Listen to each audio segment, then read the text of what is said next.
Hearts will bleed because this is Slashers, a horror movie podcast brought to you by a goon, his lovely wife who's placating him while we give somebody the night off because reasons. Wife, greet our lovely audience. Hi, goons. Anything? Mutant goons from beyond. Oh, that's nice. That used their full official title. That's appealing. So we've already done a warm-up Wednesday. Do you feel loosey-goosey? You feeling limbered up? Oh, yeah. You know. How I do. Okay. Like, I know how you feel. So we are soulmates. So I was thinking there might have been like some kind of thread connecting that, but it's all good. Yeah, you were supposed to finish my sentence. Oh, gotcha. Period. No good? All right. Quick question. Do you feel that we have the kind of connection that the Anne Heche lookalike blonde chick in High Tension has with her brain rapist murder man? Or is it deeper? Oh, I feel like it's deeper. Because I from the feel heart. like there's... Yes. I feel like their relationship comes from the loins. She's flicking her bean. He's doing the thing with the head. There's a lot of ugh, Well, it's based off of sticky lust. feeling. Yeah. So, yeah. I feel like we have a deeper connection. I And we're friends. Best friends. Put her there. Pal. We're trying it without the pop filters tonight. So it was nice that we were able to shake hands without going. I was very conscious of that. Yeah, you did a good job. You navigated it like a pro. So yeah, you could tell it's a very French film because the tagline is "Hearts will bleed." Je suis bleu. I don't know. Chad, can you look up how to say that and then say it into the microphone for me, bud? Let's do that. Sure Yeah, thing, you should do right? it. You're really good at it. Have you heard Chad's accent work? It's immaculate. This guy is Harvey Weinstein with the accents. I don't know. I don't know. Don't look at me. Very different thing. Sorry. You do much more accent work than I do. But like half as much as Chad. Oh, Because that's Chad's true. not on screen all the time. And he's, again, going back to his court reporting, he's typing everything that we say down. That's right. Are you? Still no. Still not getting paid. We have all that Patreon money, though. But you don't get any of it. Well, that's misappropriation of funds, isn't it? I almost feel bad. Get back to work on the green screen video, though. Okay? Cool.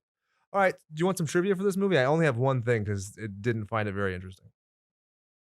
Yeah, I'm excited because I don't...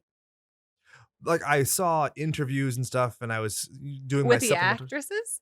The Or with the- director, more than Oh, anybody. okay. And pretty much my trivia is about him. So people have said that it is based on the Dean Koontz novel in Intensity, but it's not, from what I can understand. So if you look at the film, go ahead. I was going to say it's kind of like how Harry Potter was supposed to be based on another story, but then it didn't really. Oh, with the Nimbus and the Muggles. Yeah, there's a lot of stuff. That lady just kind of picked and chose what she wanted. She made a mosaic of Harry Potter. Oh. Don't hate the player, hate the game. I'm just saying that's kind of what this is like. It's well, loosely... if you took a mosaic of one piece of work and then did it, yeah. Yeah. So it was a novel, and then there was a film adaptation, which is not good. I watched clips online, and I was thinking, oh, this will be fun. You guys have seen, I've done it where I watch extra shit, and then I'm like, oh, hey, Brian, did you know this? Oh, Brian, did you know that in Pet Sematary 2, there's a dream sequence where a guy ends up fucking a lady with a wolf's head? That happens. You should watch it. It was actually a fun movie, aside from that, because I think that's what started furryism. But my point is, I started watching the clips and I was like, I'm totally going to watch Intensity. And I was like, nope, not doing that. It's got the guy who's on that Scrubs show as the murderer, and he's like plucky. What is this plucky man? I'm too plucky for my own liking. I hate editing the show because I'm like, you shut the fuck up for 5 minutes. No more voices, Jake. No mas. Last week I was singing. The fuck did you say to me, white girl? You love my singing. Almost as much as Chad does. But Chad sings better than me, too. In voices. He's very talented. He's a very multi-talented guy. He's typing with the stenography in one hand. He's editing a video, and he's doing Jerry Lewis doing an impression of Liza Minnelli singing German reggae. The voice work is tremendous. So anyway, based on the book, movie, yada, yada, there's arguments. So the director was confronted at Sundance Film Festival 2004, and he acknowledged that he'd read the novel and was aware of the work. So on Dean Koontz's website, he said that he was aware of the comparison, but wasn't going to take legal action, quote, because he found it so puerile, so disgusting, and so intellectually bankrupt that he didn't want the association that would inevitably come if he pursued action against the filmmaker. Intellectually bankrupt. Yeah, dude. That's interesting. Yeah, fuck that. Because I feel like this kind of was a mind fuck, as you would say. Whoa! Whoa! Do I have to censor that? Time code, 5 minutes, 35 seconds in. Beep. Sorry. I just said as you would say. Yeah, you can quote me all you want, but you still said it. I'm going to take that soundbite and I'm going to send it to your boss. No, you're not. Yep. High priority email. My wife is perfect for me, but maybe not this position. Make her be a housewife. No good? Okay. Anyway. I'd be a terrible housewife. Oh, you would be the worst. You'd go so stir crazy, you'd set my house on fire. Or our house. I don't know what I'm doing. This movie's weird. And it is so weird. But I like it. Like it's in a lot of ways. So next week's going to be The Loved Ones. And this movie and that, I feel like this is just a more increased version of that. Like Loved Ones. Because Loved Ones, what I think was effective was it like touches on gross stuff, but doesn't actually do it. Versus this, you see a dude fucking a severed head. So it's like, if we dialed it back just a little bit and it was just him maybe dropping the head out of the car with like a little bit of like Elmer's glue in the mouth, you get the idea, but you don't have to have seen the pelvic thrusting and moaning. You know what I'm saying? Yeah. I still disagree. I actually enjoyed The Loved Ones? Loved Ones. But this, I did not. But you liked it at the end. Still, no. Oh, well, fuck. Chad, do you want to sit in the chair? No? You're doing songs? You're stenographizing your own songs that you're singing. And you're putting the inflection to denote the accent work. This is amazing. The camera's pointed the wrong way, folks. Don't know what to tell you. Sorry. But yeah, that's all the trivia I have. Because I was like, What did you find anything else that it was just not interesting, or yeah, no. Stuff about production and like where they shot and stuff. No, yeah. Nobody gives a fuck. Like there's so many blogs where it's like, this was shot here. Okay. Like unless it was like in my neighborhood, I'd be like, oh, that's interesting. Fun fact, there was a Jack in the Box commercial shot on Glendora Avenue when I was a kid, and everybody flipped the fuck out about it. And literally it's Jack driving with a convertible. You could never tell what town it is. It's just blank town, America, USA. But whatever. That thing spread like wildfire through our town. Chad, do you remember that? Jerry Lewis doing Liza Minnelli on a unicycle now. Jesus. He got to have his own show. Maybe we'll do a spinoff, Producer Chad and Friends. So let's get into the stabtistics, shall we? Shot on a budget of $2.5 million. How much do you think it made? Are you talking about here, like a US release, or either or both? Oh. Because I have both. I actually did some research. Unlike some people. I don't feel like it probably would have done that well here. The results may surprise you. Oh. 3.6 million US, 6.3 million worldwide. So it made more than half its money here. Pretty cool, right? The 3.6 is included in the worldwide? Yeah. Okay. Opening weekend, 6/13/2003. Do you know what other movies came out at that same time? No. Hell no. Hollywood Homicide and Dumb and Dumber. I do remember that movie coming out, but I could not have said that date. Yeah. I had to like struggle to find something of note because like those movies really. And I didn't see Dumb and Dumber like any time close to when it had actually come out. So yeah, that certainly like wasn't one I was doing like a midnight release of. No. That was one where I'm like, fine, I'll see it. And then pretty much the only noteworthy part is Brian Posehn and Bob Saget. But anyway, that's not the movie that we're talking about. It isn't. Although I think I would prefer talking about that. If you want, we'll have you back on. Okay, news. We have a slash action hero style that we do for action movies. We've done it once. We'll probably do it again at some point. We could do for terrible comedies, which there's a lot of overlap with some of the horror films we watch. There is a scene where Bob Saget thinks that there's shit all over his bathroom and he's saying, "Is this shit?" It's like melted chocolate. But from his perspective, that would be horrifying. If I walked into the bathroom that is true. Smeared with shit. I'm going to keep saying shit until you quote me on that too. No. Okay. The runtime, 95 minutes. What'd you think? I think that I was stressed out so much the entire time that it did not feel that long. Yeah. I don't know. It goes. Like, yeah. There's not a whole lot of downtime in this movie. Correct. That little fucking kid dies within like 20 minutes of him being introduced. That's crazy. Usually, I thought I had wanted him to like hide in the, cornfields and just make it, but that did not happen. There's some movie, I'm trying to think of what it was because I'm stealing the idea, but I like the idea that murder man goes into the corn maze or whatever and the kids already run off. And then you hear like a cap gun because he's like a little cowboy, right? He's like, bam, bam. And then you hear a real shotgun blast and you're just like, ooh. Instead, you just see his like bloody back. Also, I'm going to be referring to Chad multiple times throughout this because he watched it in French without subtitles. And I think he got the same amount of movie that we did because none of the words are necessary. I agree. But that's, I think, an effective way of storytelling, right?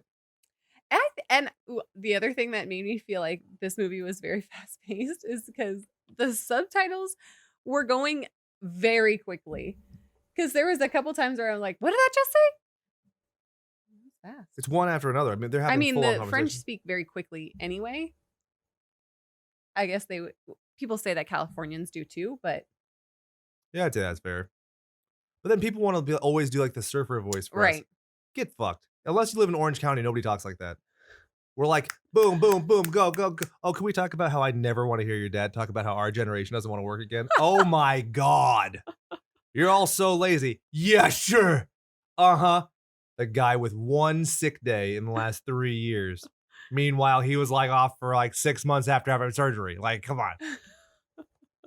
Old timer. Directed by Alexandre Aja. Aja's in Take Me On. No, wait, is that Aja does that one? Chad? You know. You're also a human jukebox with all of your songs. I think you were just singing a song by that artist. Me? No, Chad. Oh, Chad was. Yeah, in a voice of Gary Busey doing Call Me Ishmael. I don't know. Take Me On? Aja? I don't know. Google it. Be of use to me, Chad. Chad. Take Me On or Take On Me? Take On Me. Take Me On. Both lyrics are used, but I think the song's Take On Me. Yeah. I was right? I should have known. Wait, which one is it? Take On Me? Yeah. Yes. Who? I said that. Yeah, that's fine. I was doing I'm the singing guy, so I was singing Take Me On. If you hear a clicking, that's the awesome idea I had to put a bug zapper in the studio. And they're like, that's never going to work. Meanwhile, it's like a little Chinese kid throwing firecrackers at us.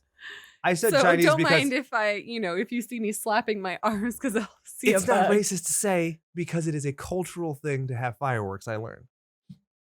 Oh. It is. Have you been to Chinatown? Okay. Yeah, no. You know what Burger Lords is? Yes, I have had kids pelt me with those little snappers. It's awesome. Have you ever had a stranger's kid throw what is I might have just swallowed a bug. What is technically a firework or an explosive device at you? It's the best. I don't think it was a bug. I think we're good. Alexandre Aja, Take On Me, Take Me On. Whatever you want to. We'll call him Corky Romano if we ever refer to him again. He directed The Hills Have Eyes in 2006, which I didn't see because there's a rape scene. Mirrors, Piranha 3D. I did see that. Piranha 3D, did you see that? No. Oh, yeah, we saw that together, I thought. I think I might have watched, but you didn't see it in the theater. That was the thing. No, I did not see it in the theater. Jerry Connolly gets his fucking cock bitten off and spit at the screen. Yes. Oh, so delightful. I didn't see it in 3D. Underwater 3D boobs. Oh, God. He directed Daniel Radcliffe, going back to your Harry Potter, in Horns. And then he directed Crawl, which is coming out soon. So that's a fun guy. Yeah. He also wrote the movie with Gregory Lavasseur and Robert Ben-Musa. What do you think of that? I feel like you need to talk to Chad about your accent work. Hey, whoa, hey. I'm just fine, whatever. He's of counsel. How about that? It was originally conceived to take place in one night in one house, but then they later expanded it to make it multiple locations. I think that it still takes place in one night, though. Yeah. Yeah. Well, technically, it's the day before and the night and the day after, but yeah, doesn't really matter. Okay. The whole reveal was different too. Yeah. Right. Okay. No, everything. Like it was going to be them getting there, the murders, the resolution there, because the resolution originally took place differently. They changed it to have the reveal take place about 20 minutes from the end so they could explore it a little bit more. But originally it was very specifically the end of the movie. And you're like, oh, fuck. But I like the fact that they expanded and went different places, even though it does create plot holes. See, that's my problem. Yeah, the two biggest ones I can think of is the fact that they're in the van, and then the fact that the French murder man knows Jimmy, the clerk. Hey, Jimmy, how you doing? Right. Well, because even afterwards, I was like, so where did that car come from? And there was another point. Can we talk? You don't know this reference, but Chad agreed with me that the van is pretty much Sweet Tooth's van from Twisted Metal without the clown on top. I know. I'm sorry. Yes. Resoundingly, with some guffaw. Yeah. Yes, I can't believe I didn't think of that myself. It was the music was from François Udet. That was that. Better. Who directed or who did the music for Who Killed Bambi and The Hills Have Eyes 2006. Ta-da! We're done with all the statistics and it's time for nicknames. And this is where I say nicknames, you say prick names, I say snick names, and then you say, oh no, I say dick names. What is it? How does it usually work, Chad? Look up the notes from the minutes of the last hearing. Sound good? Okay. What? I didn't. You don't have to do it. You don't have to be my prop. You're your own strong, independent woman. You do whatever you want to do on the show. Nicknames. Prick names. Snick names. Dick names. Chick names. Chick names. Because there's so many vaginas in this. Yeah. Adding, contributing. Take that Y chromosome, wad it up, and throw it the fuck out of here. Y chromosome, be gone. That's what our household's going to be. That's right. Female dog, female wife, female daughter. Jesus. Mario. Chad's got the same ratio in his household. Brian's the last one of us with any hope. Keep the Y alive, dog. Anyway, Cécile de France. Oh, her last name is literally France, as Marie. So originally I was gonna call her Helen DeGeneres because I knew you wouldn't know who Anne Heche is, and she's like Ellen from Hell. Then I was gonna call her Sybil, and I was like, why would I call her Sybil when I could just call her Fight Club? Because she's blonde, she's like Tyler Durden. Or I could see that. Okay, cool. Then we have Maïwenn, whose full name is Maïwenn Lebesco. She's trying to do a share thing. She's Alex. I just put Hilary Swank. She's the one who looks exactly like Hilary Swank. If Hilary Swank is hot or not. Yeah, I've never. Not happening. Yeah, no good. Did you notice that the head that gives head is her head? It's modeled after her. Yes. Yeah. But I like, so you guys are both that's critical. What I thought that it was, when we were first watching, like before we got to the end of the movie, I was like, okay, he's a serial killer, sorry. Because he has like a type, right? Yeah. Because the head, brunette, you know. And so I was like, okay, this is why he's chosen her and not the blonde. That makes sense. So that I thought there was going to be more victims. So the thing that I like, you guys both are very critical of the whole car thing. This is how I personally reconcile it. And it's not a great justification, but at least it just lets me watch the movie without slamming my head into a desk. When you hear him getting head from the head and he drops it out, you can hear the little brother's cap gun going off. So you know it's near enough by to be on the property. And you never hear anybody else say that the van isn't theirs or that it's come from somewhere else. So there are two options that I can reconcile. One is that the van is just on the property and she finds it. Or two, it's not a van. It's the red car from the beginning because we only see things from really her perspective. So her hallucination could be that she's just riding in that red car, but she thinks it's the murder van. Yeah, that's true. That's the way I think about it. And also in my thinking. My hard part was when the van was being driven by the murderer and then she is following it and then in front of it. Well, the way I reconcile that is there is no second car. It's just a hallucination. Right. Because you never hear Jimmy talk about his car. Again, there's nothing tethering it to the real life. I don't think it's a great justification, but at least it lets me move it past it. Maybe this all could have been tied up with the film or like the security camera from the gas station showing what car I like she was that. getting out of, right? Yeah, I think that'd be great. and then her driving away and no other car. Yes. Because you never see the car, like the car being turned over and like blown up. I mean, I guess she gets some wounds from it, but really she's able to walk and everything, so I don't think it's really that probative. You know, when she's Right. yeah, you're agreeing with me. Yes. Blink once for yes, twice for no. That's 7 blinks. What are you doing? So you don't have any I objection. just gave you an SOS message. Oh, her ex-husband was Luc Besson. Or wait, what? Oh, never mind. His name was Besson, and he consulted on the script. Hilary Swank's ex-husband. So I was like, that's cool. Interesting. Maybe there was some aggression that they needed to work out in their relationship, and this is why they're exes now. She's like, it was your idea to have my severed head get fucked by a gross mechanic man. Awkward. Yeah, that is weird. That's weird. That's weirder than Paul Bettany watching Anthony Mackie mac on his lady. Or maybe it helped their relationship because they both got their frustrations out through the film. Okay. I think that Maïwenn or Hilary Swank would need to do something a little bit more vengeful or, get that cathartic release. That's something that Chad and I have griped about with a lot of Stephen King's work is the shitty guy never really gets his comeuppance. Like the shitty guy in Cujo is just kind of shitty and he goes about his way. I mean, he might spend some jail time, but it's not like he gets fucking wishboned and split from ass to tea kettle or whatever, right? This, I feel like she needs to just take an axe and just whack Alex in the, or wait, what is it? Marie in the face just one time. You know what I mean? Because as it stands, it's just like, Helen DeGeneres or Fight Club, just like, I'm waving at you.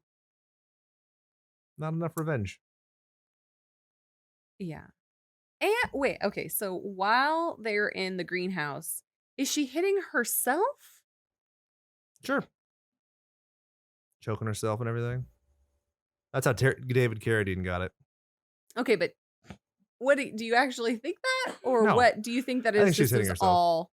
I think she's physically doing these things because if you watch the very beginning, she has all these wounds.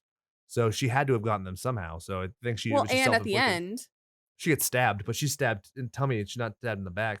no, She gets no, stabbed at through the the back. end, when you see her through the window. Yeah, she has all the see wounds. her, yeah. Yeah, so I mean, she has to have had them inflicted somehow, but it certainly wasn't Hilary Swank, and it wasn't the family, so it's got to be herself. Yeah. So was there a car crash or no? No. Okay. And maybe she was jostling around because she wasn't wearing her seatbelt. She's crazy. Only crazy people don't wear their seatbelts. Take it from me. This is a PSA from Slashers Podcast. Seatbelt. Always. Always. Sometimes always. No. Okay. What if you're parked getting head from a head? Still seatbelt? No seatbelt. Yes, seatbelt? Okay.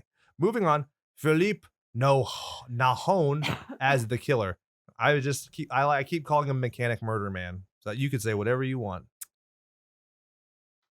He doesn't have a real name. It's the killer. Yeah. Just. You can call him Mr. Brightside as a reference to the killer. Okay. I just super creepy dude. Super creepy dude. SCD? Whatever. Andre Finn. We do have to do her family. They all die. Right? Yeah. The one that I'll note is Franck Calfon as Jimmy. His death is specifically according to the director an homage to The Shining, which is fun because in The Shining, the book, it's a croquet mallet and it's not an axe to the chest. So it's very strictly, don't get it twisted. This is a Kubrickian reference, not a King reference. That's why Stephen King made his own adaptation that he thinks is better. That is far worse. Yeah. Far worse. Moving on to the recapitation. This is your job. One sentence or more. I know. See, I said or more. I'm giving her some wiggle room. I'll give you 3 full sentences. Whoa. No semicolons this time, though. I feel like that's too much.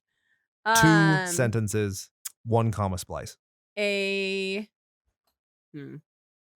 college students? Yeah. Right? Because they're going supposed to be studying.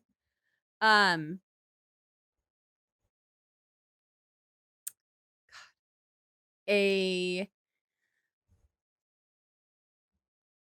female duo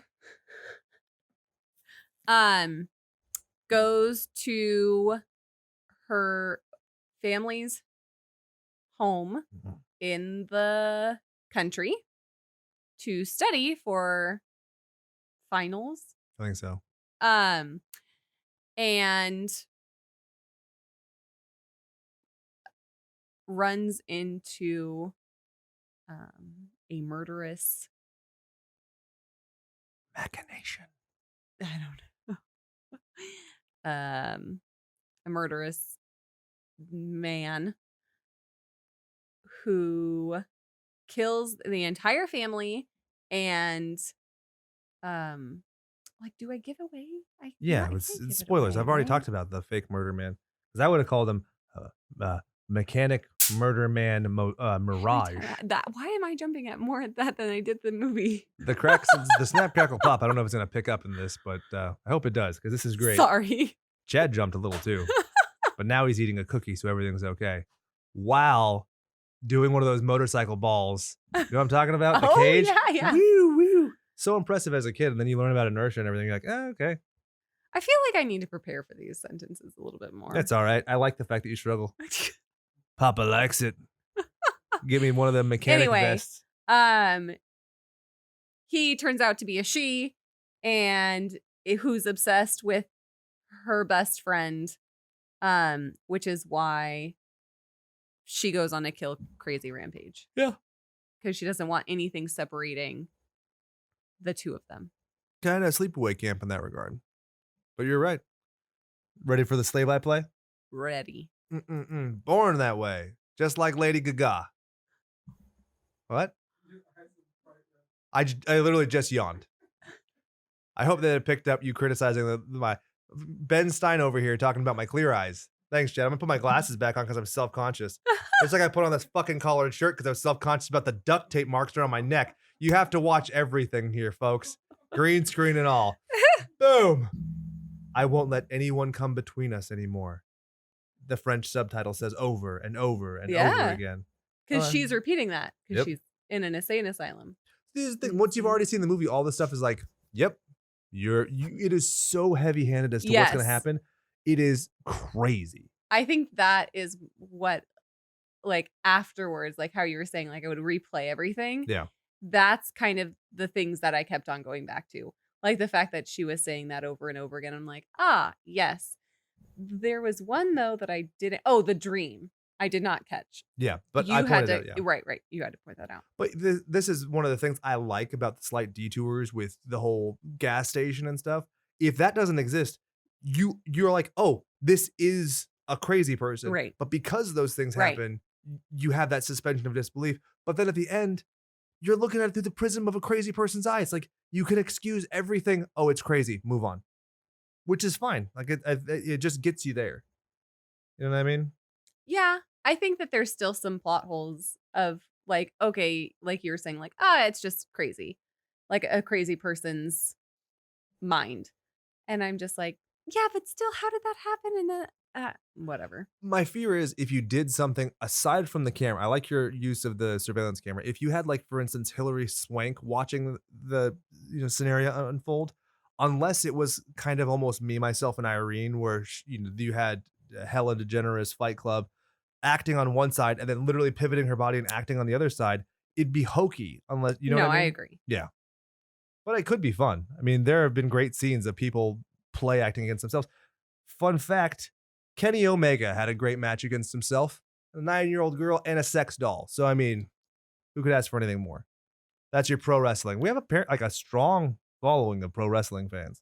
That's cool. I'm going to start fucking crowbarring it in. There you go. Do my Macho Man impression, which isn't as good as Chad's Macho Man impression, apparently. Anything? You mean, oh yeah. Did you hear that? It was perfect. It was immaculate. A little quiet, but it's good. So she has all these deep cuts and not deep cuts as in like the, what is it, Dave Matthews Band songs that Andy wants to hear. I said no hits. God, I love that. It's so funny because that's the douchey thing that a Dave Matthews Band fan does. Have I talked about this in the show that I accurately described Dave Matthews Band as white bread with mayonnaise on it? That's what it is. That's the auditory equivalent. And then it cuts to the woods where she's having a dream, where she's being pursued by this nothingness. And it replays almost exactly what happens at the very end of the movie. Pretty dope. Yeah. And then she wakes up and she's in a car with blaring French garbage. Not garbage the band, but garbage the description, the adjective of said thing. Or I guess it'd be a noun, allegory, simile, whatever. I'm thinking about the dream. So do you think, now that we know that she's just a crazy person, do you think God, that's like there's scenarios playing through my head. Yep. Okay, That's so what I like is it gives you enough to where you can just go crazy. I love movies that do that. so since we see that at the beginning in her dream, Yeah. supposedly a dream, right? So could that have been her like replaying the like the scene, or her killing, or not even like, basically, did anything in the middle happen? Oh, well, I think it's meant to. I think it's like a foreshadowing thing, but you could be entirely right. I mean, whether it happens or not, the premise is in the audience's mind that she's being pursued by no one. Right. So I like Well, or actually it's I someone like that we don't see. I like your idea that what's happening this whole movie is a replay in her mind as she's sitting there watched by Hilary Swank. That's actually Yeah. a pretty that makes it even easier to reconcile my ideas of all the weird stuff Right, being in her mind. right. Good job. You just helped me out. High five, dog. Best friends for life. I just have to like, Suck it, I'm the Ryan. one that has to like find a reason why there's so many things that I can't. Yeah, you're definitely Connect. like this is why you could never be a detective, because you would just carry this shit for the rest of your life. Yes. And you'd be like red No, yarn absolutely, tying to things. absolutely. Yeah. Our lives would be over. So she wakes up. Don't ever give me red yarn. Oh God, the worst. She has like she tells her friend, "Oh yeah, I had the weirdest dream." Blah blah. And Chad even missed this because he was listening to it in French like an asshole. He can do the French accent perfectly. He doesn't speak French. That's his problem. But she says, "Oh yeah, no one was pursuing me," and even you missed that because you were very defiant. Oh, it was a man, and I was like, "No, if you read the subtitle, it says that it was no one." Right. It reminded me very much of the Lord of the Rings. I am no man. But anyway, so dumb. But that was one of the points where you were just like, no, now that I know, this is so obvious. It is, and it beats you over that. Yeah. But I like that. Like, it makes you feel stupid, but not in You're a like, bad "Damn way. it, You're why like, did damn it. Yeah. Exactly. Like, I know friends who are like, oh yeah, I totally saw that Bruce Willis was dead at the end of Sixth Sense. I'm like, yeah, I'm sure you did. I'm so sure you did when you were like 7 when that movie came out. Yeah. You also were reading War and Peace, right? On the Jungle Gym, ya fuck, in your Thomas the Tank Engine socks. I saw a great picture online where it was Thomas the Tank Engine socks, and when you turn them inside out, it was a nightmare creature from hell. Because all the thread, the way that it was stitched, it was like all black. And no. oh yeah, super dope. I'll get you a pair for Christmas. Thanks, babe. There we go. So her friend's like, all right, well, we're going to my parents' house. And she's like, oh yeah, what happened last night? And she's like, I raw dogged this fucking dude and I fucked him into submission. Now I'm driving this car. You remember that? Yeah. That was a very interesting scene. I didn't feel like that she was so I'm paraphrasing vulgar about it. Well, she was, she didn't even know his name, I think. No, that's true. So, and this is one of the things I waffle on. Do you think that she's one of those shitty people who consciously disregards that her friend has feelings for her, or do you think that she's oblivious? I like to think that she's oblivious, because if she consciously did this, then she's not as sympathetic. If she's consciously like, look at my pussy, you can't look at my pussy, look at my pussy, you can't look, like, it's not cool. I'm trying to think of like the things that she did in the film, because I don't know, because while she's talking to her, like in the kitchen scene, right, where she was just like, oh, have you found anyone, like, oh, you're just scared kind of thing, like, so she's obviously aware that she's of single, her sexual preferences, right? I don't even know that, because No, I think that I she felt like mentions she dudes would. before. I think I might be wrong. I don't know. Maybe I'm just reading. I don't know. Yeah. Anyway. Did you notice that Fight Club shirt said Audacious Solum on the back? You know what that means? No. I mean, only the bold. I saw the shirt, but I don't. Yeah, only the bold. Only the bold would imagine a gross mechanic man skull fucking head of their best friend, who they also rub their clitoris while thinking about. Right? That's what we're saying. The costume director made a very strong choice with that selection. Yeah, that was. When you say it like that, it sounds like a way more vulgar movie. It really was though, Jake. Like you. Yeah, I was a little traumatized. I'm not kidding. I feel a little bad, but not bad enough to stop this review on YouTube, Apple Podcasts, Google Podcasts, Spotify. Did you like how Spotify was down last week? Did you? I didn't. We had even people be like, notice. "Hey, just so you know, Spotify's not working." Spotify owns the company that we use to host the podcast. Yay! These things make sense. Yeah. Gah. I love that there's a dog, a Saint Bernard named Hendrix, tying in with Cujo. The only reason we chose this movie is because this whole month is Saint Bernard themed. If you didn't catch it, sure, there's no Saint Bernard in Loved Ones, but what the fuck ever. Just move on. There's a dog, but not a Saint Bernard. I wish it was a Saint Bernard. But then you know what I wish? I wish the Saint Bernard went down in that basement. I'm not going to spoil it because you guys have homework, but that scene would be fucking dope. I'm emaciated and I have dreadlocks. I'm a giant Saint Bernard and I'm going to kill you. You make me ham it up so much more because you're like deadpan and you're like, I'm not going to laugh at you. You're a fucking child and I hate you. I live in this house and I still hate you. I'm just so used to your humor Yeah. because I deal with it every day. Yep. You used to And think I Brian was... may have known you longer, but he never liked the consistency that No. I have. Seriously, 24/7 you have to deal with this shit. Sorry, everyone. Oh, it's crazy. When you seriously stop and think about it, like the amount of like absurdity you've been subjected to. Oh no, When we were first dating, she thought that I was serious when I would say crazy things. Because I love to do that. Like, spoiler alert, Chad is not on a unicycle. He has not been this entire recording, not a stenographer. But I say things like that, and more often than not, I'm very deadpan. And she thought that I was like a liar, like a chronic liar who was just like wrong. She's like, these things didn't happen. And I know that's what makes it funny to me and me alone. Yes, that's the problem. That's the thing. I'm my favorite audience member. My cheeks hurt from smiling. See, she's either you're really smiling because you love me, or you're smiling because you're like, I'm just counting how much my alimony is going to be when I divorce you for this stupid show. I love you. I love you too, babe. The kid is dressed as a cowboy. I love this He's kid. so cute. It's a shame. Oh well. Can't I cry wanted over him to spilt child blood. survive. You want him to survive? I did. Yeah. He could have. But the fact that they did it where it's just a kid face down with blood on his back was like, whoa. Because Maybe ups the I had stakes a like lot. looked away because I do not remember that. I just remember hearing the gunshot. Yeah, it's when they're driving off. Oh no. Yeah, he's I'm face glad that I down with like a missed puddle that. of blood on his back. Oh no. Which I liked because it upped the stakes Did to you see that? a perverse level. Oh, Yeah. no. Because like the violence up until then is very over the top. Maybe like I'm funny just over the blocking top. it out. You probably are. Like it's a dark thing to think about. And especially the way that it happens. And because if you shoot somebody in the back, they're as innocent as they can be at that point.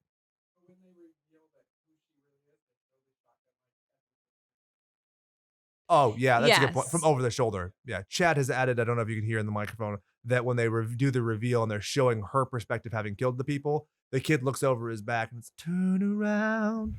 Suck it. God. Anyway. Oh, yeah. There's a weird scene where Fight Club is staring at Hilary Swank while she's sleeping, and Hilary Swank knows she's being watched. That's weird. That's one of the things that leads me to believe that she knows. She's like, you want to look at this? Well, you can. But then you can look at it through the open window. Weird. The French are weird people, right? Like there is a shower curtain in that scene that's directed to the other part of the bathroom, but no shower curtain over the window. As she's like, I'm getting soapy under my chesticles. Nothing? You have any comment? Do you ever do that? No, Oh, because we have an I enclosed was bathroom like, with no windows. No. Just go out in the backyard and bask in yourself. You know, Ed Gein used to do that in the moonlight. No. Yep. That's where they got the, have you ever danced with the devil in the pale moonlight? Not really. I just really wanted to say that. Been trying to crowbar it in here for years. The years we've been doing this show. This feels like Oh, Jesus. Get your own hobby then. Chad, you want to sit in this chair? Let's move on. Oh, yeah. There's a weird scene, again, that leads me to believe that Hilary Swank is just an asshole because she's driving. She gets out of the car. She runs into the cornfield, leaving Fight Club in there. And then Hilary Swank gets back in the car and drives off without her. She says literally, and I quote, I'll get you for this, damn it. Oh, she will. years. I'm Yeah. going to kill your little cowboy brother. That's what's going to happen. Aw. This is why. The kid would have been spared but for this practical joke. That makes me sad. But that's when my paranoia and also stress started immediately. Yeah. Because you were like, oh, this mechanic man's going to start skull fucking one of them. Yeah. No, it was not pleasant. So it's the dad's house. It's interesting that they show that Hilary Swank has moved there, but she didn't like grow up there. You know, because she talked about very briefly that they only bought the house in the last few years. Right. And it was like out in the country. And so she had asked, like, oh, well, do you have any issues with like, what did she say? What did she call it? I don't know. Basically, like country folk, like crazy. Yeah. You know, like trying to bother you or whatnot. And she said, no. So maybe she does know overtly that she's a lesbian, because I can imagine socioeconomically, culturally speaking, people of a more rural background are generally perceived to be more homophobic, and that's why she's asking if she gets pestered. No. I don't know. We got a weird spot there. That was weird. I was just picking up what you were laying down. I was furthering your point, but I take it back. Anyway, there's creepy jumping wind up drummer bear. Do you remember that? Yeah. Yeah. That was weird. I didn't like it. That also made me super uncomfortable. That wind up bear has watched everybody who's had sex in that room. And it's keeping secrets. Yeah. That belongs in that fucking basement in the Annabelle movies. I think that's what stressed me out more, because I'm just like, it kind of reminded me like just creepy dolls and like Also, for everybody to know, she never even saw a trailer for this. I was like, we're watching High Tension, and she's like, okay, so you didn't even, the scary could have been the fucking bear. Like I probably should have given you at least a trailer. Yeah, but I don't know. With our luck with trailers, it probably would have spoiled the whole fucking ending anyway. Yeah, I don't know. Did you watch the trailer? No. Oh, well, who knows? I don't even remember why I saw this movie. I mean, why would have... Michelle liked it. No, I saw this movie in 2004. Oh, that's maybe. right. That's right. You watched this. So, I mean, this is 15 years ago when I was a minor when I saw this. No. Isn't that weird to think of? It explains so much. Yeah, it does. Maybe that's one of the things that led me away from Cornerstone Bible Church, where I saw Kenny Anderson. Just so you know, because you're all intimately informed about my life, I ran into my youth pastor after 15 years who remembered me by name, and I was instantly ashamed of myself. I was like, oh, don't look at my tattoos or my eyes or acknowledge my existence, because I haven't thought about you once. You're like, this is my wife. Did you see her ring? Yeah. I'm too busy thinking about raw dogging and Satan. Shall I move on? Yes, please. Thank God. Jesus. She says, I'm not hot enough to trot like you. That's pretty. Trot? Yeah, she said that. Maybe there's something lost in translation, but that's something that Fight Club says to her. So no, and see, yeah. That's what makes me think that they're just like, they're exchanging like, like sexual encounters and, partners or whatever. And so I feel like if they're willing to have these conversations, I feel like they must be aware of each other's sexual preferences. Makes sense. I'm the more and more I'm leaning towards it, the more and more I'm realizing that Hilary Swank is kind of shitty. Not that she deserves to have her cowboy brother die, but still, like, I think that she's being advantageous for attention at the very least. Interesting. I did not. I got that because like I said, there are points where either she's being desperately naive or she's being shitty and manipulating someone. So Fight Club goes outside and has a smoke under a swing that is perfectly lit, and that's probably the thing that annoys me most about this movie. Why is that light there? It's so weird. Not that there's two vehicles. Don't care. Not that they... You can't explain the light as... Well, I guess you can. The light is just her being crazy. There is no spotlight. Just her romanticizing her own life. There you go. All right. She watches Alex through the mirror when she's showering her tatas. Again, you've never done that, right? No. Tell me you've never done it. Look in my eyes and say you've never massaged your tatas in a shower overlooking a prairie. No. Okay, that's good enough. There was a Tuscan. Oh, there's that picture. Though. Okay, good for you. I wish I had that picture on my phone.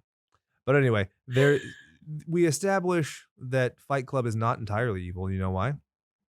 She says goodnight to the St. Bernard named Hendrix as she's going up to bed. Well, not to bed. Well, she's going to be in a bed, but she's going to be like... But the dog dies anyway.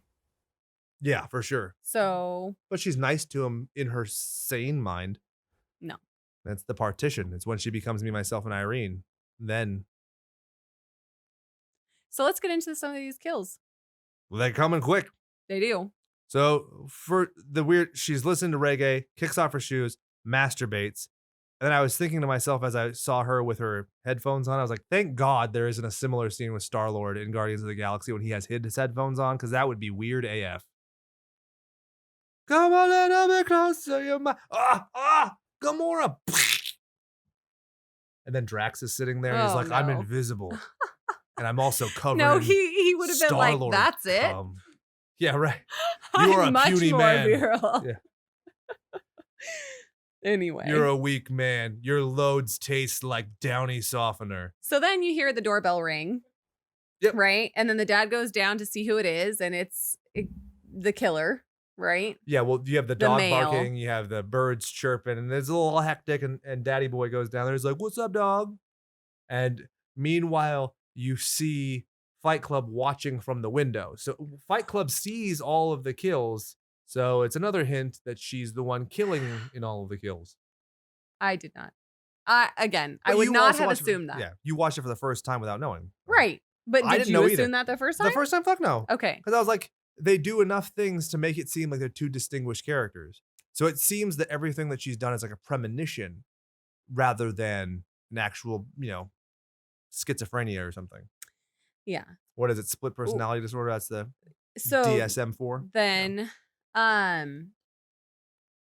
dad gets stabbed, Yeah. and then his head, so it's not just stabbed, right? Because he gets like his head or throat impaled on the banister. Yep. And then he gets his head put through the banister and a dresser. Yeah. She pushes a dresser down the hallway and chops his head off. That's dope. And it like pops off. Yeah. And then it just like leaks blood out of his neck hole. I love it. It made me think of that. That kill was, I think, the least. It's silly. Like, it's a silly kill. Yes. And that's why I was like, oh, okay, maybe this movie won't be so bad. And then it just got very severe. So we can kind of cut around. I mean, the kid and the mom wake up. She's like, shut the fuck up, Woody from Toy Story. I'm going to go check this out. And then you have... Stay in your room, right? Yep. And then she goes down, sees her husband dead, and then does not move when she sees the killer. Just stands there. And I'm like, do something. Do anything. Scream for help. I don't know. But she's seeing Fight Club. Right. So she's seeing the friend. And so she's like, oh. Because it's like baffling. But initially. Yeah. So then you have Fight Club hiding in the closet while the mom gets her throat slit and she's bleeding, and there's arterial spray on the slitted slats of the closet door. And when the killer leaves, she bends down and she holds her and she's like, oh. And the mom just keeps going, why? Mm-hmm. When you're first seeing it, you're like, why? Why would this happenstance situation? It's like The Strangers, where it's like, why would you do this? Because you were home. When you're watching initially, like, oh, why? Why would this happen to me? But then you realize she's saying, why did you fucking kill my husband and rip his head off with furniture and then murder me? Crazy. Okay, so then you see her trying to like run around and like call for help. So what do you think of that? Like, was that actually happening? Was she trying to... Because at one point later in the movie, she actually does call the police. So do you think at this point she was actually trying to call for help? Or do you think that this was all part of the illusion? I think that it's in her mind. She thinks that she's doing something helpful, but then in actuality, she's not. Because so we kind of skipped over the scene where he goes up to her room, right? And so when he goes up there, she's trying to avoid him. She makes the bed again. She cleans the sink so that you can't see the water. Which I thought was really smart. The first time I was like, oh, I've never seen anyone do that in any movie. I'm like, that's smart. And then she doesn't hide under the bed. She hides between the box spring and the frame of the bed, and she curls up. So he literally lifts up the box spring and looks under and can't see her on the floor. Right, because she had moved her legs. So it's an interesting little tete-a-tete, cat and mouse thing where she outsmarts him, he outsmarts her, because when she goes to the sink, because it's really just one person. Exactly. That's the thing. He touches the faucet itself and sees that there's water. So she dried it. So she didn't turn the radiator on. So all these things show it's empty. He opens the shower curtain, but she didn't do the one thing. So it's kind of back and forth. He leaves. She's frantic. She tries to do the thing with the phone. Ain't working. So then she goes back and then the mom dies. Blah, blah, blah. And the little brother. Not yet. I know. But it's happening. That's the next. Soon. Right? Mm-hmm. So she chains up her friend and then. Who's freaking out and like flabbergasted. And she's flabbergasted because she's like, what the fuck, lady? We were supposed to study and use highlighters. You're murdering my family and you're chaining me to shit. Yeah. I think that made me just super uncomfortable because it was like, I was like, is she being raped right now? And that just freaks me out and makes me really stressed out. And so she leaves her friend bound and gagged. And she's like, I'm going to go take care of things. And the kid runs into the cornfield. And did you know, this is another fun, I guess, trivia. The rifle that the mechanic murder man, or what, just scary, creepy dude, the rifle that he uses is actually above the fireplace when they enter the house. So this isn't something that was introduced. This is something that Fight Club could have found in the house and used. So that's one of the things that leads me to believe that if there is a truck, even if there is, it's something that's already on the property. Does it show her where she gets it from? No, because you don't see her get it at this point, but you see that same rifle in the house. Okay. So it's a breadcrumb, I guess, whatever. Easter egg, I think is more appropriate. Yeah. So kid gets blammoed. Then she comes back inside. She realizes the phone's been cut. Right. It's very handy that they have the phone cord at a direct focal point midway up the wall. Like running up the, This was clever. She runs outside and locks the door because you see when she goes smoking, she locks the door, blah, blah. Reason being the murder man doesn't go out and get her. But the reason he doesn't is because he's her. Crazy. Yeah, I thought the way that she was sneaking around the house, I was just like, she is not being quiet. I was like, she's going to get caught for sure. I thought, but. Yeah. So there's a great scene. Well, at least it's an intense scene where mechanic murder man is holding the frame and breaks the glass with his thumb over Hilary Swank's face. Then he cuts the picture out. I like that. I really, really like. So this happens later. Whatever. We've already gotten spoilers. You're fine. In his sunscreen flap thing in the truck, there's pictures of a bunch of other women. Do you think that Fight Club has done this before? And those are other women that have in her brain.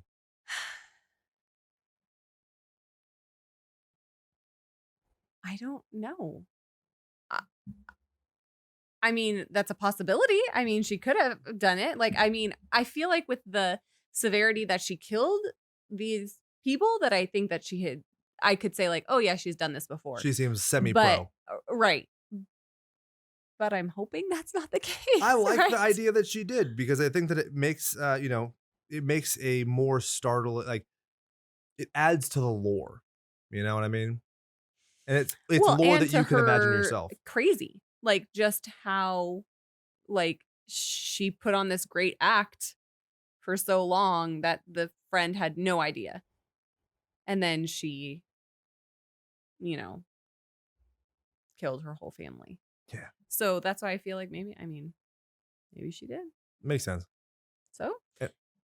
What, you move on here. You look at my notes. No. Look into the mind of madness. So then she puts Hilary Swank in the car. That's when they pan over the cornfield. The creepy car. Kid. Yeah. And then as they're driving off, she's trying to console her friend, and you see the blood on the roof of it or whatever. There's also the fun part where he's pouring alcohol on her later on. Yeah. And he's like taunting her with the match. That's fun. It's so weird, the idea that he wouldn't see, well, I take it as a hint that he wouldn't see Fight Club when she's in the back of the car. At the very least, hearing. I mean, they're very distinctly two different breathing patterns, at least. So then they're driving down the road and they stop at a gas station and fill her up. Yeah. Well, as they're driving, Alex is trying to like unlock the door, right? So they can get out. Yeah. So they get to the gas station and she's like, okay, I'm going to go for help. Take the knife. If I don't come back, like, use this. And so she goes into the gas station and hides. And then the killer comes in, talks to the attendant. Hey, Jimmy, how you been? Yeah. And knows his name. So that, again, it dissuades you because you know that this is Fight Club's first time in this town. She's never been there before. So with the killer's familiar, you're like, why would you think they're the same person? Because there's no way the killer knows Jimmy. But that's the thing. They don't have to know him at all. This could all just be a delusion that she's hearing her own voice. No, but it does show that she, like, the security footage shows that she's killing him. Absolutely, but it doesn't show that dialogue. Exactly. Okay, I see what you're saying. Yeah. Okay, so then she's hiding, right? The killer's talking to him. He's like, oh, can you get me this alcohol from the back? He's like, sure thing. And he looks at her on the ground hiding. And so that's how the killer knows that there was someone else there and kills the attendant. Yes. So you think, because it just ends up that it's her, but yeah. Right. That's what you initially Which see, I actually like that the security footage doesn't have audio, because it's just, this is the person who's actually doing the killings. Let's move on. Yeah. Because you could see that scene taking 5 to 10 minutes. Nah, we don't have time for that. Thank you, Chad. Chad just brought me a ginger ale, which makes him the best producer in the business. Did he signal you? I didn't even see that. I sent him a text message when Oh that's my why I have God. my phone. I didn't want to derail you. You were talking. I feel like I talk too goddamn much on this show. And only a person who edits their own voice every week would be able to say that. So anyway, so then he... Axe to the chest. Yeah. Love there it. Was that was an intense one. And the way he slams into the liquor cabinet, it's pretty cool. I like it. It's visually stunning with the backlit and everything. So then the killer goes and, like, turns off the lights, turns the sign to say, like, oh, we're closed. And she runs and, like, hides in a different part of the gas station building. And then there's they're, basically pursuing each other. She's hiding. He's pursuing her because he knows that she's there because he looked at her, right? And he saw that. So there's a really intense bathroom scene where she's hiding in the last stall. He goes through. He's, like, going through all the doors and for some reason stops and doesn't check the last one. You gotta take a piss. But I think that looking back, it's just like, oh, okay, that was very convenient. Exactly. Because she was actually the killer. So, but she is terrified. Like, you're seeing this and she is terrified. She's good. So I'm stressing out, right? She got those veins in her neck. And she's covering her mouth because she's trying not to, like, have him hear her breathe or Don't cry speak. or, I know just what you're thinking. Well, that's good. It's a song sung by a short-haired blonde chick to the short-haired blonde chick. Okay, so I'm just keep on replaying, like, all these different scenes, and I'm like, did this happen? Like, was she in the bathroom?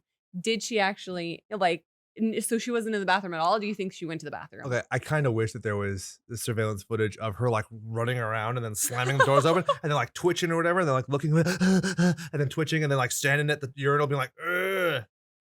Like, I there's so many things they could have done they didn't. I mean, but I'm grateful because each extra thing you do adds to the runtime. Right. And the brevity, I think, helps this movie, because if it went too long and it was too much patting itself on the back with how clever it was, I'd be like, fuck your movie. Well, and think about, like, how much we're thinking about this after the point, like, after the fact. That's what I like movies that do. But now I would not ever watch this movie again. You did. Yeah. But it's like my third or fourth time. What? Yeah. I don't know. Now that I know, I'm like, nah. You always have to watch it with somebody new. That's the thing. I guess that's it's like The Usual Suspects. Which, can I tell you all a music anecdote about this lady? Or how about Seven? Let's talk about that. 2 movies where the end is the movie, right? This broad falls asleep during both movies, everything up until the very end. She falls asleep in the entire thing until What's in the Box. She falls asleep in the entire thing until Kevin Spacey becomes Kaiser Sose. And she's like, oh, I'm like, What? You like literally when I was a kid, Ooh. Usual Suspects blew my mind so hard that my dad had rented it, knowing the ending, watched me react, and I was so excited that he let me watch it right afterwards. I have a text message to prove it because you were like, no, that's stupid. Nope. My dad was like, yep, we did. It was also when my mom was out of town, so we had nothing better to do. But yeah, so those two are ruined for you. And I've already talked to you about Sleepaway Camp, so I'm running out of twists that I can show you. But the next time we do watch a movie with a dope twist like this one, you know when I'm staring at you intensely like I did with this one, that you cannot fall asleep. I was not even paying attention to you because I was so Distraught. Yes. So then gets in the car, drives away. She gets the gun, gets the keys from Jimmy. She calls the cops. Oh yeah, you tell them what happens. So she calls the police and they're like, "Okay, did you get the driver license or the driver?" Yeah. License plate, and she's like, "It's the fucking truck at night in the rural area. Like, how many trucks are there?" And the guy's like, "You can help me out, Toots." And she's like, "Maybe where are you?" And she's like, "I don't fucking know where I am." I actually really like that because both sides kind of make sense because she's like so desperate. Like I can imagine you get mouthing off like that. And she does actually try to find the address on the mail and She stuff. does. But And you know that so- she's not doing any of this because she's not actually trying to help. She's not trying to save anybody. You never see a cop until she's been arrested after she's been stabbed. So that just never happens. But obviously, I mean, this time she actually tried. She did call because the cops showed up. How else would they have showed up? Yeah, that's a fair point. Right? Yeah, no, it's very correct. Because then they watch the surveillance footage. Right.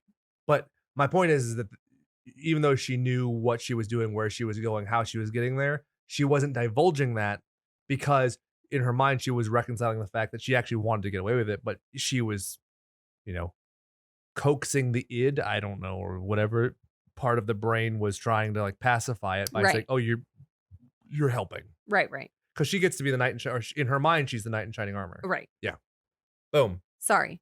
Then it's okay. You can continue now. I'm kind of rushing through it. We're at an hour in, and I'm just kind of like, that's the thing. Nothing else really happens. I can tell you in 3 sentences, but I'm going to kind of drag it on. They do the driving. This is where he does the booze thing. And she's got the badass car. And she's like, vroom. And you're like, oh, wait, it's a fictional car. Yeah. Well, because the cops are like, well, we can't really do anything. And she's like, screw this. I don't need cops. I'm going to do this myself. She picks up a gun. Yep. And she drives off. What did she not do with the gun? Check to see if there were bullets. Which I love. I thought that was really good too. The reveal when he's driving and she's behind. So good. And she's pull out the gun. She's like, yeah. And she's just like the fucking detective from Who Framed Roger Rabbit with that kind of confidence with the cartoon gun. Like, I'm going to blast you. And then click. And then it cuts to his hand and he's like, La Français, and drops the bullets. So great. When you know what really happened is she's driving this car and she's like laughing to herself, dropping bullets, and the chick behind her is like, what is happening? Is this like a weird fever dream I'm having? So this is the crash before the greenhouse. Right. Well, so she's following, right, the truck, and they're going into this wooded area. Then she loses him. And so she continues driving a little bit more slowly. And then suddenly he appears behind her, flashes the lights, and is chasing her down, tailgating her basically and pushing her car off the road. And she gets in a car crash and flips the car. Injured. She is injured. A-Team style.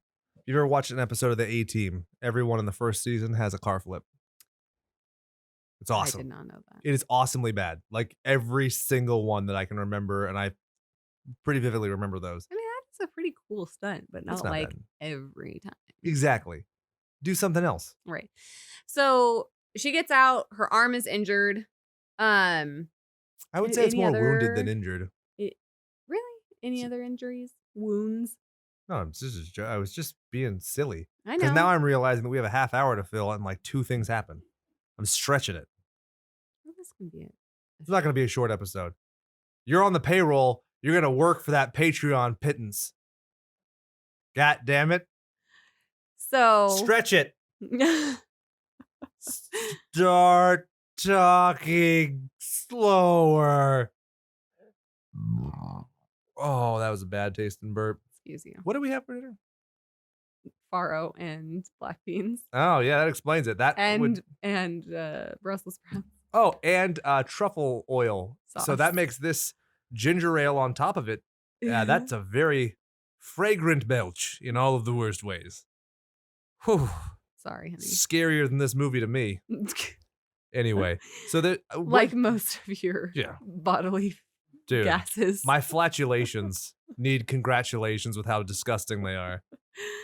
So she ends up coming out and she goes, "Je suis là, you nationwide is on your side," and nobody comes and helps her. It's ridiculous. This poor woman's out in the fucking wilderness. Wasn't there a snapping one where they snapped and he's just I'm the helpful Honda people. No, it's the like a good neighbor, State Farm is there. No, what's the one where the hot tub, they're like, is it a snap or is it, you know what I'm talking about? They're like, Now you're stretching too long. I don't know what know. you're talking about.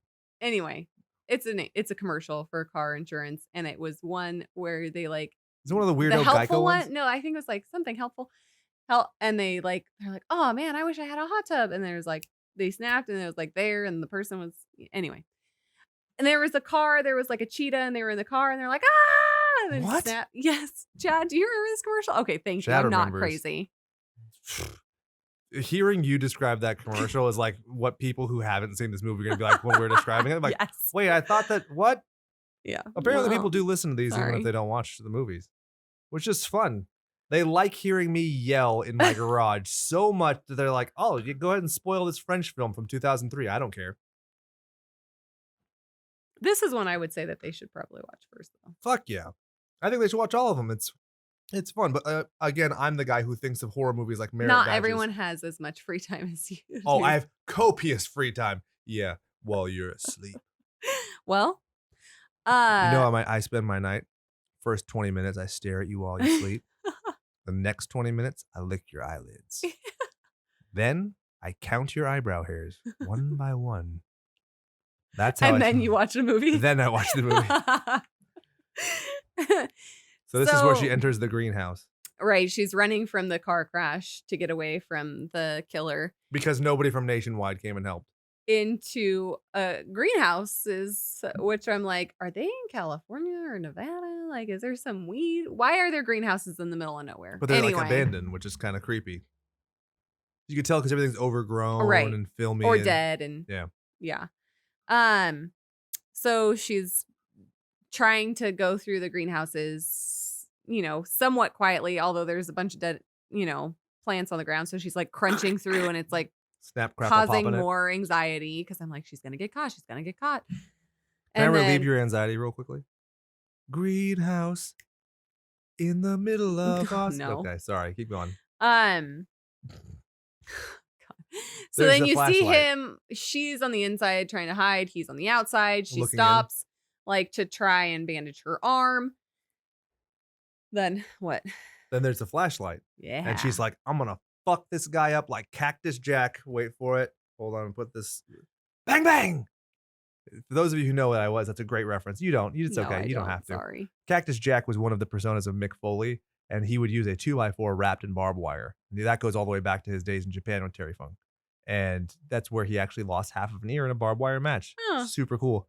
But when she does that, I'm like, oh yeah, she's going to hit him with this thing. She's going to do a double arm DDT onto it. Then she's going to win the hardcore title because it's defended 24/7, dog. None of that happens. Sorry. Because she enters the thing and she's like, I'm going to fuck you up. And then the belt is hanging the flashlight and it's just pivoting from side to side. So good. And then he's behind her and wraps plastic wrap. around her face. Which is so great. I always love that image when it starts to suck back into their throat. It's very eerie. It reminds me kind of Ghostface, the mask from Scream, because like it's a hole, but there is no hole there. So then she's flailing her arms. So I'm like, why aren't you trying to reach up and like take the plastic or like Or just poke a hole yeah. or I don't know. Anyway, so she passes out Yeah. right. And then he's gonna choke her and then do it again. And she clubs him with a rock. Oh, that was fun. Was it a rock? I don't know. Anyway. It was a shape on the ground. Could be, yeah. And then he's stumbling now that he's been hit, and then she grabs plastic right? Mhm. And then does the same thing to him. Suffocates him, right? She like howls because of it. Yeah, And this is when the cops show up at the gas station, and then before it cuts back, because that's when you realize they've at this point they just find the clerk Jimmy. They don't watch the surveillance footage, so it's the tension is escalating. You have the Yes. two competing storylines, which I like because again, if we were just watching a static one house thing, you would lose all of these fun kind of details. That's true. Unless they were like somebody calls the police and she's like, oh, I'm with my friend Marie such and such, and like Marie such and such, is she still crazy because she just murdered people before? And it's kind of like the call's coming from inside the house. Yeah. But I like this way more. No, I like this too. I really like the imagery of the greenhouse. I think it reminds me of one of the X-Files ones is why when I was a kid, but I could be completely wrong. I've had a lot of head trauma in my life. So then the cops, right, figure out that she is actually the killer because they watch from inside the house. right, they watch the surveillance and they see her killing the gas station attendant, and then it goes back to the greenhouse where she is now bludgeoning the killer. I don't creepy dude now that we know. I Yeah. don't know what you want to call her alternate personality. And so this is the point. This is where I was like, is she hurting herself or is this just all in her head? And you're saying I think she's hurting herself. It's like staying on the theme, following me, myself, and Irene. It's another famous Jim Carrey scene, "Liar, Liar," when he's a kid. What does it look like? I'm kicking my own ass. It's that kind of a thing to me. Because also, like the severity is there, and it's a very interesting perspective, right? Like the idea of like pain and longing. If literally hearts will bleed is the tagline of the film, I think that she has to be suffering internally. It's very French. Yeah. Not that I've seen any other fucking French. I've seen Delicatessen, and I guess Alien Resurrection, which was directed by the same guy. That's about my extent of French film. So she goes to the back of the truck, yeah. Right. And she's like, "Oh, I'm going to help you get you out." And she does, right? She frees her friend. And then Hilary Swank is like, "Get the fuck out of my face." Yes. So she's freaking out. She's like, "No, don't touch me. Like, get away from me. How could you do this?" And she's holding the knife. And then you're like, "Oh, that's, like." Anyway, so now there are flashes of the reveal. Alex, yeah, right, killing all of her family members. Which is impressive to see her rip the dad's head off with a dresser. But apparently, the gal who plays her trained in Muay Thai leading up to the film. Interesting. And so the whole time I'm watching this, I'm like, why wasn't she doing some cool karate moves? Muay Thai and karate are not the same thing. Well, that's probably why. That's true. But the style I knew of the eight I knew arms, as soon as I said that, I was like, here we go. I'm going to go get my Muay Thai shorts. I'll be right back. Sorry. I'm going to impersonate Sagat from... Yeah. Anyway, how come she wasn't doing any cool moves with her? I think it'd be fucking dope. But then also, like, so her physique is cool. Chad and I were talking about her physique is good because it makes her imposing and it makes it realistic. She can rip somebody's head off to an extent. But at the same point, it's so fucking hokey in a movie when, like, we were talking about this as well, like that movie Anna that's coming out, where it's this twiggy little girl who's like beating the fuck out of people. And I'm like, okay, technique gets you so far, but there are things like leverage where you are not going to physically do these things. It has nothing to do with like a woman doing it. I have no problem with it being a woman. I have a problem with it being a delicate person, because if it was like some twiggy little bitch boy, I'd be like, for instance, if Kevin McAllister in Home Alone started doing fucking hurricane ranas and superplexes to Herb and Marv, it's not happening. But at this point, like in this film, at least, I don't know the other film that you're talking about. Home Alone? No, Anna. What is that? What you There's said? trailers for it. It's stupid. Anyway, YouTube needs to fuck off. She has the element of surprise, right? So the dad did not expect this. Obviously, has no idea. The mom, same thing. Yeah. The brother, same thing. But she's also using weapons. She's not sitting there like going, "All right, put up your dukes, old man." Right. That's the thing I like, because it's. I'm trying to phrase this in a way that doesn't. I'm not trying to sound sexist. But if it's a fair fight and you can confront me and we square off, it's a much different scenario than, hey, what are you doing on the porch? Right. You're staying here tonight. Oh, I just got stabbed. Oh, my head just got ripped off. No, that's true. Yeah. And if it's a kid running away, again, like these are things that are gruesome, but they're gruesome. And it's not like you need some supernatural power like Michael Myers has, where he lifts somebody up and stabs them through the stomach and pins them against the wall. Right. We good? Yeah. Okay. I didn't mean to talk okay. over you. I got really passionate right there because I was trying to make a point that I wasn't sexist. So can you vouch for me, please? Ooh. Sure you. I bop you face. No, that's true. I understand what you're saying. Like she had a decent build, but still, if it was, like a hand-to-hand fight, she would not necessarily have won. Yeah. It could happen. I mean, the dad did not seem very imposing, but if you give her physique and technique, then it becomes a wash. But if she only has physique and no technique, then it's more interesting. Right. There we go. That's the way I meant to say it. Just pretend I said that before and we didn't derail. So then we're back at the scene, right, with the two ladies. Oh, which mimics the dream sequence at the very beginning. Because she's like running through the forest, and then she gets the chainsaw, the reciprocating chainsaw, where it's like a buzzsaw, which I think is visually awesome. Did you like that? I loved it. Chad, do you want to hand me my circular saw over there? It's the red one. It's my new toy. It's on the second shelf. So like, I love power tools murdering people because it's always it's relatable, like you've said. Like, it's just so people, like, I work in an industry where people sue because they injure themselves. So that's how dangerous these fucking things are, much less being pursued by a crazy person. And this thing is like a baby compared to the one she uses. The one she uses looks like a fucking Gatling gun of blade. It's awesome. And clearly does not have the safety shield. Yeah. Whoops. Reminds me, one of my favorite cases of all time, you'll love this, was a kid who had put a nail in a saw like that so that it wouldn't close up while he was cutting and cut into his arm. You know what he was doing to supplement his income while he was on temporary disability? So he's getting benefits, and he was also a YouTube star who has more fucking followers than we do. Quest for 100. Please, for the love of God, make me more famous than that child.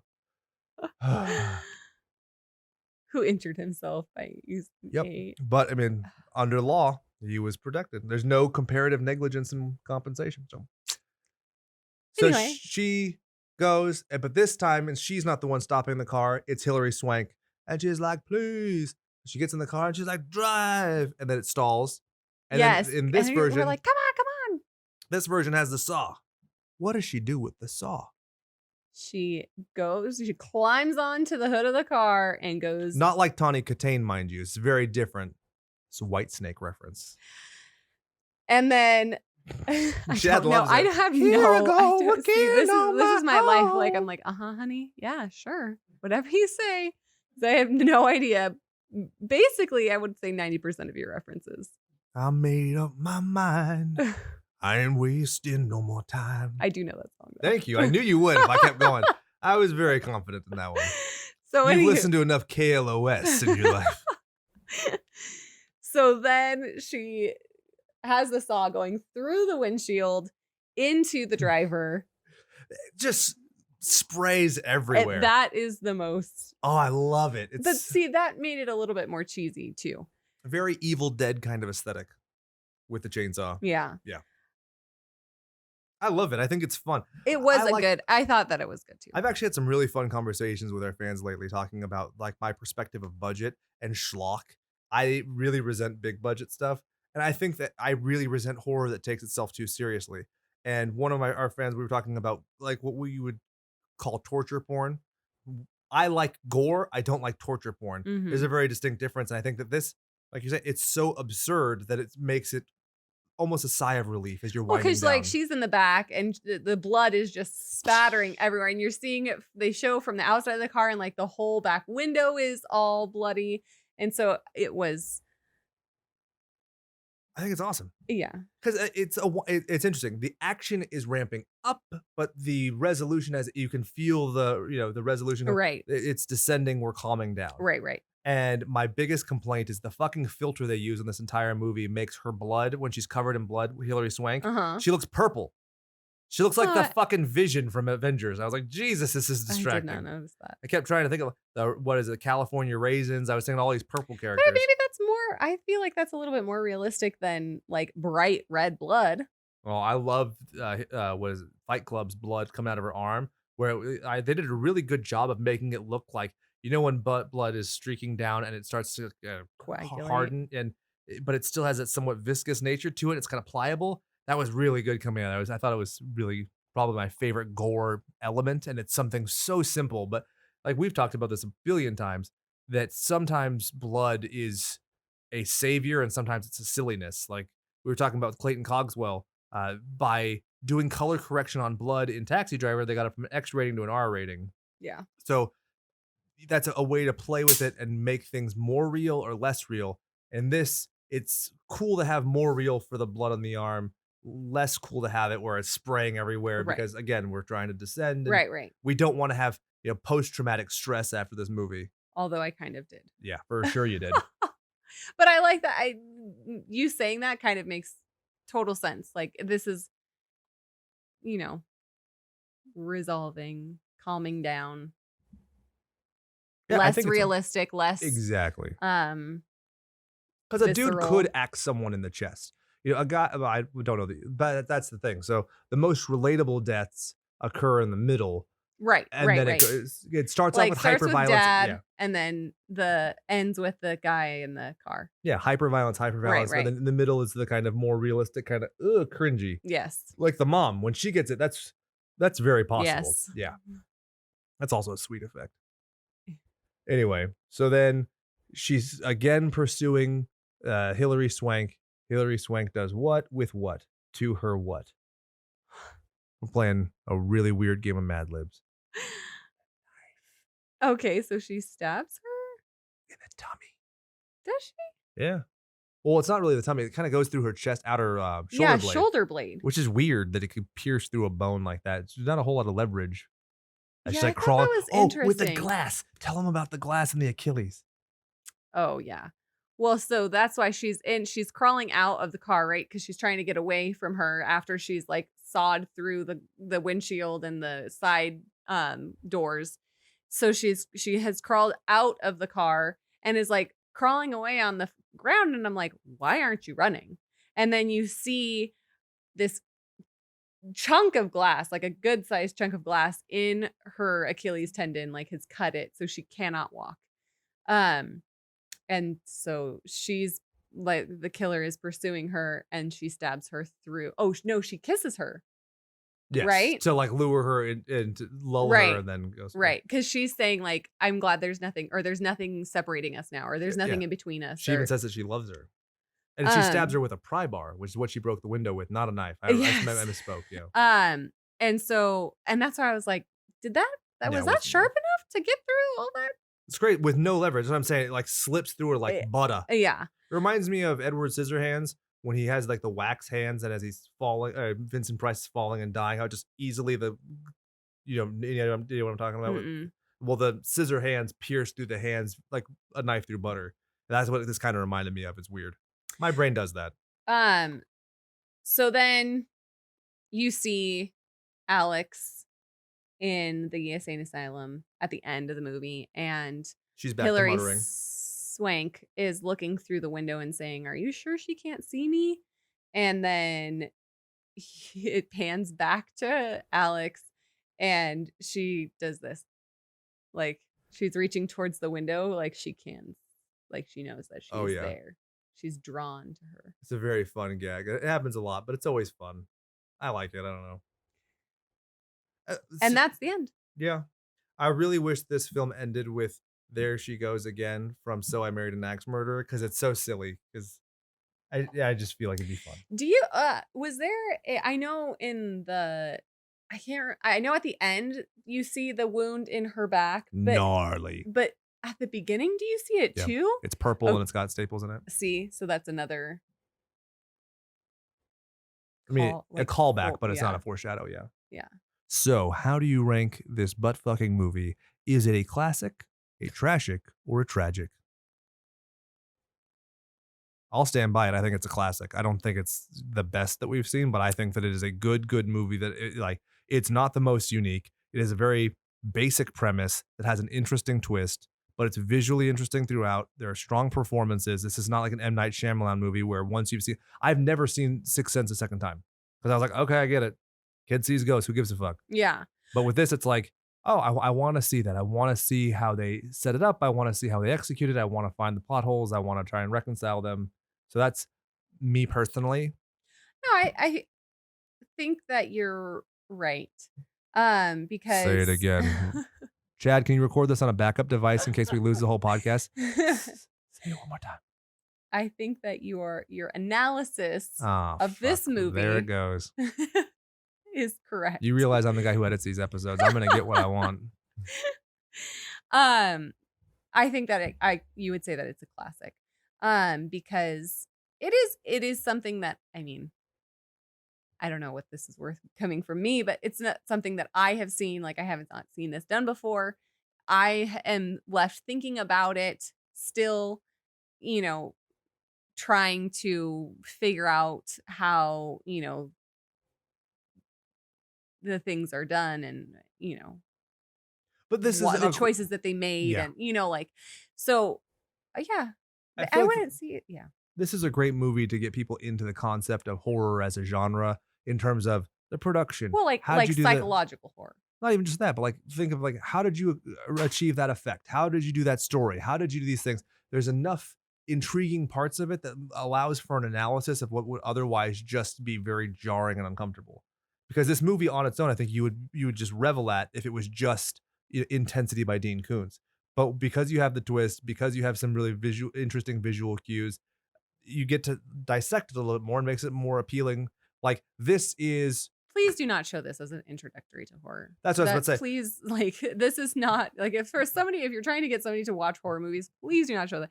Because this is something that, if you had shown me this, like, as our first movie before doing the podcast, I would never be on it again. Yeah, that's what I mean. This is the graduation ceremony of that. Like, if you can sit through this and you can talk like this about the movie, like, I have no doubt that you can watch any movie that we would do on this show. Because we're not doing a Serbian film. Like, we're not going to do those fucking crazy things. I mean, I just don't feel comfortable with it. This is about as severe it gets in a lot of ways. Okay. So you're set. I don't trust you. Yeah, I wouldn't either. I lie like a fucking fish. Fish lie, right? Chad's also a zoologist. A cryptozoologist? Ooh. Yeah. So do you want to wow these people with your send-off? Oh, any closing remarks? Was this your favorite episode? No. Oh, okay. Am I your favorite husband you've ever had? Yes. Sick. Only. Oh. Husband. I'll take it. For now, going back to my alimony joke. I was like, next time I'll marry Matt for money. Yeah. You mean my $10 a month on Patreon's not enticing you? Getting you moist? I don't say that word. Such a gross word. So awful. Any closing remarks? No, I do not have any closing remarks. Okay. Send off. Please time? do not show this as an introductory movie to horror. That's fair. That's all I have to say. It's a great cautionary tale. But having seen like Monster Squad and these things that have ramped up, and I think that this is good, right? Like, this is nothing that you can't handle now, though 7 or 8 months ago you'd be like, This not is at like all. your 15th horror movie. With you? No. Like, in general. Yeah, for sure. I mean, think about where you were when we watched The Babadook at the apartment. Your face was in my chest the whole time, and that movie's boring as fuck. And now you're like, whatever. Maybe we should try and watch that again. All right. I'm down. I could not tell you a single thing that happened in that movie because I was so terrified that I did not look at the screen. The entire time. Well, which makes it worse because like there's a scene where the kid's just yelling and being fucking annoying. And I'm sure it sounds way worse because you can't just see the little kid being fucking annoying. Yeah, maybe. Yeah. You know what we should watch together? Clown. Super fun, stupid movie. I've shown you the thing, right? Where the guy puts on a clown costume for his kid's birthday. Oh, yeah, and then it stays on him. Yep. Oh, yeah, I did. I wanted to see that one. Yeah, you wanted to. Wait, and then you fucking fell asleep less than 3 minutes. Yeah, I was like, into didn't we start that movie? Yeah, I watched the whole thing. Oh, well. You were unconscious. I guess it wasn't that good then. I thought it was fun. Anywho. You know what we should do? Chad, remind me to do that in September after we've done the It stuff. Okay, Chad's putting that in his stenography machine, and I think we're done. Yay. Sign off. Slash you later. And for my wife, for her tremendous patience with me, for producer Chad, for Brian, wherever he's gallivanting tonight, I'd like to remind you to go out there and do something you love. And remember that all work and no power play makes Jack a dull boy. Bye. Do the mouth fart. Oh. Was that a good one? That's not bad.